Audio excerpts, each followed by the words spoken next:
اب دیکھیں، ایک واقعہ پچھلے دنوں ہوا اور اس کے اثرات ابھی تک باقی ہیں۔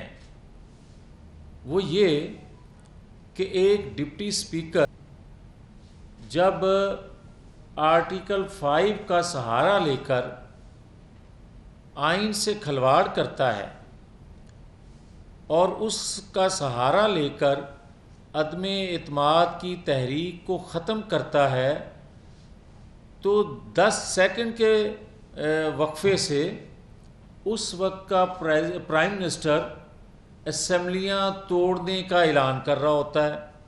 اس کا مطلب یہ ہوا کہ وہ پہلے سے ریکارڈ شدہ تقریر جو تھی اس منصوبہ بندی کا حصہ تھی جو ڈپٹی اسپیکر صاحب نے رول ادا کیا۔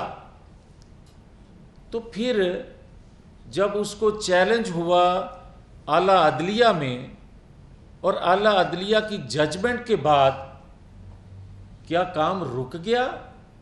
وہ سازش رک گئی؟ نہیں رکی۔ اور پھر جو ایک ٹائم فریم دیا گیا، رات 12 بجے تک اس پر عمل نہیں ہوتا آئین قانون کی پاسداری کے رکھوالوں کی طرف سے، تو پھر کوئی یہ کہنے میں حق بجانب نہیں کہ آرٹیکل 6 جو ہے، کیا آئین توڑنے والا صرف وردی میں ہو تو اس پر لگے گا؟ آئین توڑنا اگر وردی کے بغیر کوئی توڑتا ہے تو آرٹیکل 6 اس پر بھی حرکت میں آنا چاہیے۔ آئین کی پاسداری، قانون کی پاسداری، یہ صرف کسی ادارے میں بیٹھے لوگوں پر پابندی نہیں، بلکہ 22 کروڑ عوام جو ہیں وہ کسی بھی شعبہ زندگی سے تعلق رکھتے ہوں، ان کے لیے لازم ہے۔ اب آپ یہ دیکھیں کہ یہ بات یہاں کیا ختم ہو گئی؟ بات اس سے بھی آگے چلی گئی۔ جب پاکستان میں فساد، جب پاکستان میں انتشار کا فتنہ، جس کا بیج بویا گیا، یہ 2 4 6 ماہ یا 4 سال نہیں، یہ فتنہ اس وقت بویا گیا جب 2014 میں چین کا پریزیڈنٹ آ رہا تھا اور یہاں فساد کر رہے تھے۔ کیا اس وقت کسی نے تو سپیس دی ہوگی نا؟ کسی نے تو ہینڈلنگ کی ہوگی نا؟ پھر اگر اس وقت قانون حرکت میں آتا تو آج ان چیزوں کا سامنا نہ کرنا پڑتا۔ اور آج اس سے خطرناک بات یہ ہے کہ دیکھیں، آپ اپنی سیاست کے لیے جلسے جلوسوں میں ایسے الفاظ استعمال کر جاتے ہیں، بعض اوقات چاروں طرف سے جماعتیں جلسے جلوسوں میں اپنی ذمہ داری ادا نہیں کرتی۔ یہ درست ہے، کوئی زیادہ نااہلی کرتا ہے، زیادہ غلطی کرتا ہے، کوئی کم کرتا ہے، مگر ہوتی سب سے ہیں۔ مگر ایک تسلسل سے جو کام کیا جائے، اور خاص طور پر جو میں بات کہنے لگا ہوں کہ آپ کو یاد ہوگا صحابہ اکرام رضوان اللہ علیہ سے تقابلی جائزہ شروع ہوا، اور توبہ نعوذ باللہ یہ انبیاء اکرام کے ساتھ تقابلی جائزے تک بات رکی نہیں ہے۔ مسجد نبوی میں جو کچھ ہوا، بات یہاں رکی نہیں ہے۔ 27ویں کی رات، بابرکت رات، اس رات ایک گانے والے جو تھے، جو آج کل نعت شریف کی سعادت بھی حاصل کرتے ہیں، انہوں نے اسی فتنے کی موجودگی میں، بلکہ مجھے اجازت دیں اگر آپ مائنڈ نہ کریں، عمرانی فتنے کی موجودگی میں یہ بات کہی جو بطور کلمہ گو میں اپنی زبان پر نہیں لا سکتا، وائرل ہوئی ہیں سوشل میڈیا پر وہ چیزیں. میں وکٹم ہوں، میرے جیسے کئی اور بھی ہیں. میں اس کی آڑ میں کوئی سیاست نہیں کر رہا. میں یہ کہنا چاہتا ہوں اس کی آڑ میں مقدمات بھی نہیں بنانے چاہیے. مذہبی آزادی ہر ایک کو حاصل ہونی چاہیے، مگر یہ کوئی طریقہ نہیں. یہ 22 کروڑ لوگوں کی بات نہیں ہے. یہ دنیا میں جو کلمہ گو ہیں سب کے دل دکھے ہیں. اس لیے میں آج بھی کیبنٹ میٹنگ میں یہ بات ضرور کروں گا، کیونکہ یہ ایک جماعت کی حکومت نہیں ہے، یہ قومی حکومت ہے. میں آج تمام جماعتوں کی لیڈرشپ وہاں موجود ہوگی، یہ بات کہوں گا کہ تمام مکاتب فکر کے علماء اکرام کو زحمت دی جائے، بلایا جائے، اور تمام پولیٹیکل فورسز بھی ساتھ بیٹھیں، اداروں کے ذمہ وار بھی وہاں تشریف لائیں، اور اس عمرانی فتنے کو یہاں ختم کیا جائے جو دین کے حوالے سے خاص طور پر سر اٹھا رہا ہے. وجہ، آپ ایک طرف وہ سازش کر رہے ہو جو دنیا کرنا چاہتی ہے اس ملک کے اندر، کہ اس ملک کے اندر فساد برپا ہو، خون ریزی ہو. پاکستان مخالف قوتوں کا نشانہ 22 کروڑ عوام خالی نہیں ہے. آپ نیوکلیر پاور ہیں، آپ اسلام کا قلعہ ہیں. یہاں وار کرنا ایک منصوبہ بندی سے ہے. تو میں سمجھتا ہوں کہ اسٹیٹ کو اپنی ذمہ داری ادا کرتے ہوئے مقدمات نہیں بلکہ اس فتنے کو روکنا آئندہ نسلوں کے لیے اس لیے ضروری ہے کہ پھر کہتے ہیں قانون اپنا راستہ بنائے گا. میں سمجھتا ہوں کہ یہ جلسے جلوس کرے، کچھ اور کرے، کوئی ضرورت نہیں اس کو گرفتار کرنے کی. میں سمجھتا ہوں سب سے ضروری بات یہ ہے کہ آپ ہر حال میں اس عمرانی فتنے کو، پاکستان کو بچانے کے لیے اس فتنے کو روکا جائے. اور جب یہ کہا جا رہا ہے، میں بات لمبی کر گیا، مگر میں یہ دکھی دل سے ان شخصیات کی موجودگی میں بات کرنے کی جسارت کر رہا ہوں جن سے ہم سیکھتے ہیں.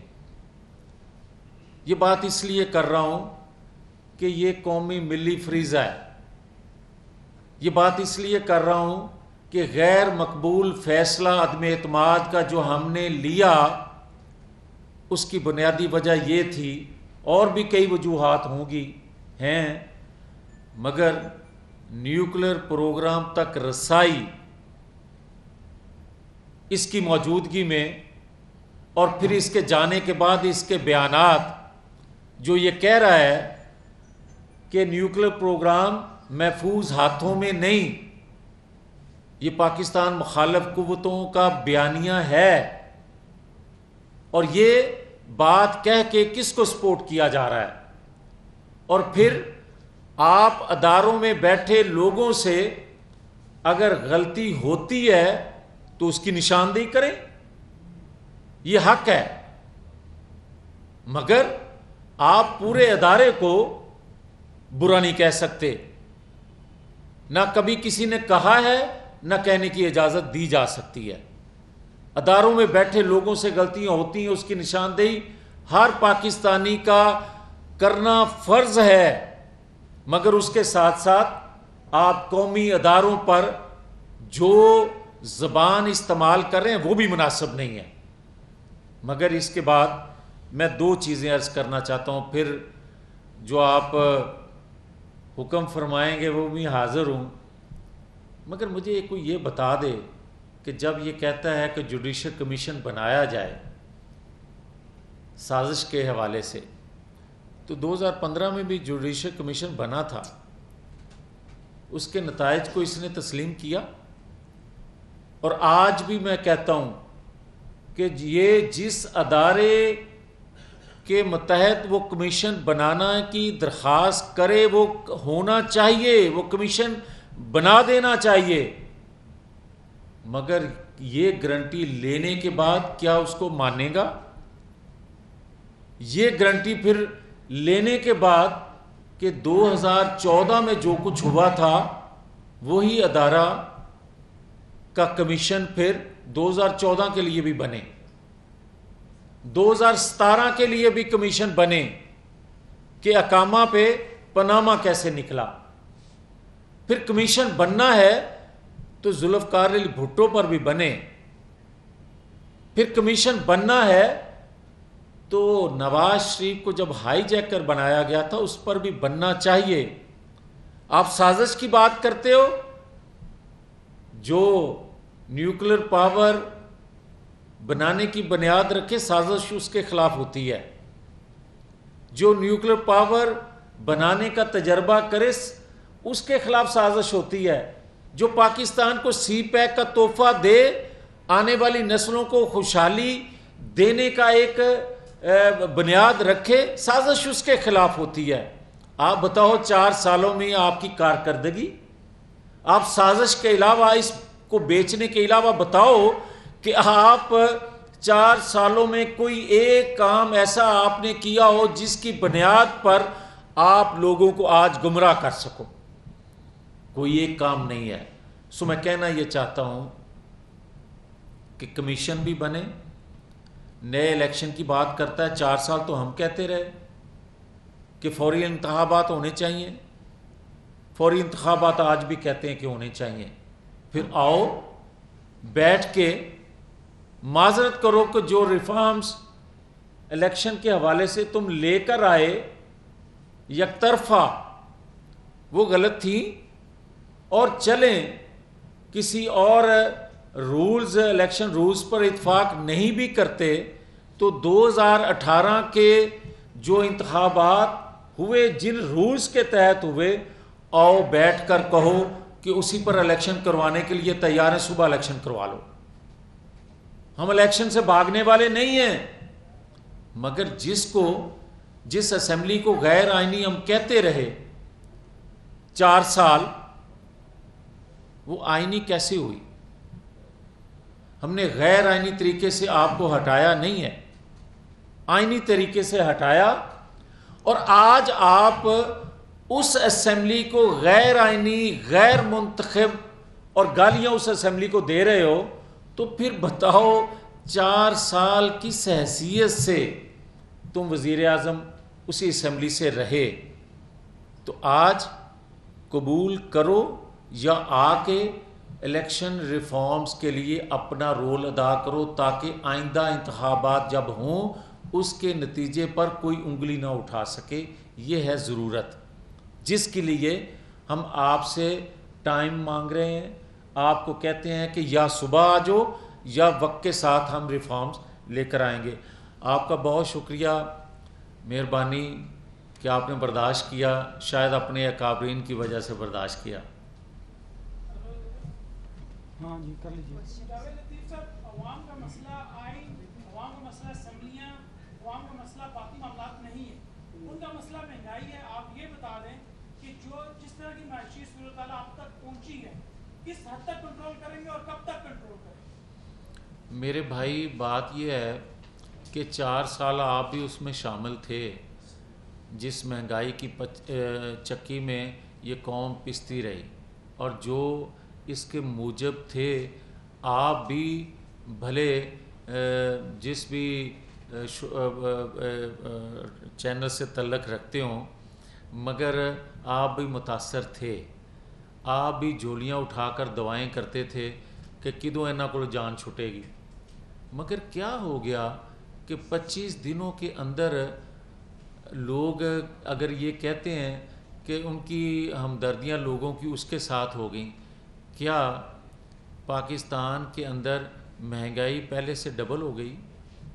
25 دنوں کی حکومت جو ہے، جو انتظامی ڈھانچہ یہ تباہ کر کے گیا ہے، جو بیڈ گورننس اس نے دی، معیشت کو تو چھوڑ دیں جو تباہی ہوئی، چھوڑ دیں کہ روپے کی قدر کتنی کم ہو گئی، ڈالر کی اونچی اڑان ہو گئی، چھوڑ دیں، مگر گورننس انتظامی ڈھانچہ بہتر کرنے میں کچھ وقت لگ رہا ہے، اور کچھ ریلیف لوگوں کو انتظامی ڈھانچہ اپنے پاؤں پر کھڑا کرنے سے ریلیف محسوس ہونا شروع ہو گیا ہے، کچھ ٹائم لگے گا بہتری لاتے ہوئے۔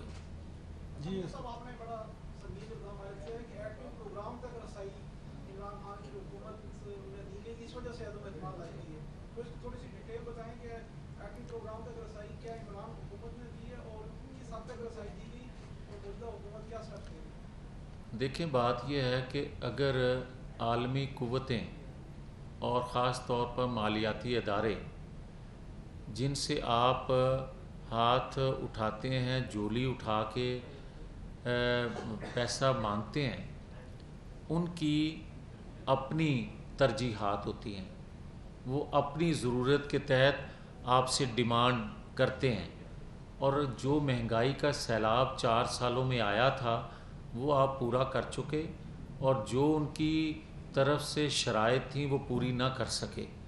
اب مزید پیسہ لینے کے لیے آپ کے پاس اگر کوئی چیز رہ گئی ہے، یا آپ پر پابندیاں لگانے کے لیے، رسائی حاصل کرنے کے لیے آپ نے ہر چیز گروی رکھنے کے بعد کوئی چیز بچی ہے، تو یہی بچی ہے۔ میں اس سے زیادہ اس پر، کیونکہ حساس ایشو ہے، میرا پاکستان ہے، اس کے لیے پاکستانی قوم نے کہا جاتا تھا کہ بھوکے ننگے رہ لیں گے مگر پاکستان کے دفاع کو ناقابل تسخیر بنائیں گے۔ یہ کسی ایک کو کریڈٹ نہیں جاتا، پوری پاکستانی قوم نے اس کے لیے اپنی قربانی دی ہے، اپنی خواہشات کی قربانی دی ہے، تو اس کو ہر صورت ہم محفوظ رکھیں گے۔ جی عامر صاحب، جاوید ندیم صاحب، میرا سوال آپ سے یہ ہے کہ آپ کی جو ساری گفتگو اور جو تقریر ہے اس کے 2 نکات اگر میں سمجھوں، وہ کہا جا سکتا ہے کہ ایک ایٹمی پروگرام ایک مذہبی حوالے سے مذہب کو متنازع بنانے کی کوشش، یا اس کو سیاست کے لیے استعمال کرنے کی جو کاوش، اور آئین کو متنازع بنانے کے حوالے سے۔ ایک تو ماضی میں ڈکٹیٹر یہ کام کرتے رہے، اور یہ پاکستان کی تاریخ میں پہلی مرتبہ ہے کہ سویلین آئینی عہدوں پہ بیٹھی ہوئی شخصیات جو ہیں وہ یہ اس آئین شکنی کے مرتکب ہو رہے ہیں، وہ عدلیہ کے فیصلوں میں بھی موجود ہے۔ پاکستان کو ماضی میں بھی سرزمین بے آئین جو ہے وہ رکھنے کی اور کرنے کی کوششیں اور کاوشیں ہوتی رہی۔ ایک تاثر یہ ہے کہ اب بھی بہت ساری طبقات اور عناصر جو ہے وہ پاکستان کے موجودہ آئین کو دل سے تسلیم نہیں کرتے، اور ان میں ایک طبقہ قادیانیوں کا بھی۔ آپ کیا سمجھتے ہیں کہ موجودہ سینیریو کے اندر اس عمران خان کے برسر اقتدار آنے سے پہلے امریکی صدر سے ملاقاتیں بھی، اور قادیانیوں کی ملاقاتیں امریکی صدر سے وہ بھی موجود ہیں، اس سارے سینیریو میں آپ کیا سمجھتے ہیں کہ جب پولیٹیکل کوئی بھی فورس نیا آئین بنانے کی پوزیشن میں نہیں، اس پہ امینڈمنٹ کرنے کی متفقہ پوزیشن میں نہیں، یہ کیا ہے اور اس کو کہاں پہ کیسے روکا جا سکتا ہے؟ شکریہ۔ میں گزارش کروں گا، میرے لیے آپ بڑے محترم ہیں، میں گزارش پہلے بھی کر چکا ہوں، دوبارہ سے دہرا دیتا ہوں کہ اس کی آڑ میں کسی کے خلاف کفر کا فتویٰ یا مقدمات نہیں بننے چاہیے۔ میں نے یہ بات اس لیے واضح نہیں کی، نام نہیں لیے، کہ جو پھر مذہبی اور میں بھی اس میں شامل ہوں، آپ بھی شامل ہیں، سب کا عقیدہ ایمان ہے کلمہ گو کا کہ جو باتیں ہو رہی ہیں یہ کسی طور پر بھی نہ مناسب ہیں نہ برداشت ہے. میں نے اس لیے یہ بات کی تھی کہ تمام پولیٹیکل فورسز اور تمام مکاتب فکر کے علماء اکرام، یہ کوئی قانون بنانے کی بات نہیں ہے. یہ بات اس لیے میں کر رہا ہوں کہ سب کو مل کر سر جوڑ کر اس فتنے کو یہیں دفن کرنا ہوگا. اور اگر آپ طاقت سے اس کو روکنے کی کوشش کریں گے تو یہ اور پھیلے گا. اگر مقدمات آپ بنائیں گے یہ انفرادی طور پر یہ اور پھیلے گا. میں یہ کہہ رہا ہوں اور میری رائے ہے، باقی جو کیبنٹ فیصلہ کرے، اسٹیٹ فیصلہ کرے، اسٹیٹ کے ادارے فیصلہ کریں، کیونکہ یہ میری رائے مقدم نہیں ہے. میری ایک رائے ہے تمام اداروں کی اپنی اپنی ان پٹ آؤٹ پٹ وہ دیں اور اس کے بعد اس پر کوئی فیصلہ ریاست کرے تاکہ دوبارہ کسی کو اس طرح کی جرت نہ ہو. اور جہاں تک آپ یہ کہہ رہے ہیں کہ کوئی ترمیم کر لی جائے آئین میں، تو اس حیثیت میں آپ لوگ ہیں یا نہیں؟ میں یہ کہتا ہوں کہ آئین میں ترمیم اکثریت سے بھی نہیں کرنی چاہیے. میں سمجھتا ہوں کہ ہمیشہ مقدس 73 کے آئین کو اس لیے سمجھا جاتا ہے کہ وہ کنسنسس سے ہوا، متفقہ ہوا. آج تک اگر اس کا احترام 22 کروڑ عوام کے دلوں میں ہے تو صرف اس کی وجہ یہ ہے. اس کے بعد بھی بڑے قوانین بنے، اس سے پہلے بھی بنے، مگر کسی ماسوائے 73 کے آئین کو.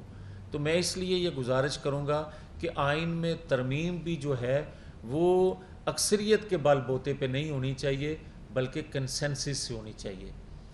جی سر.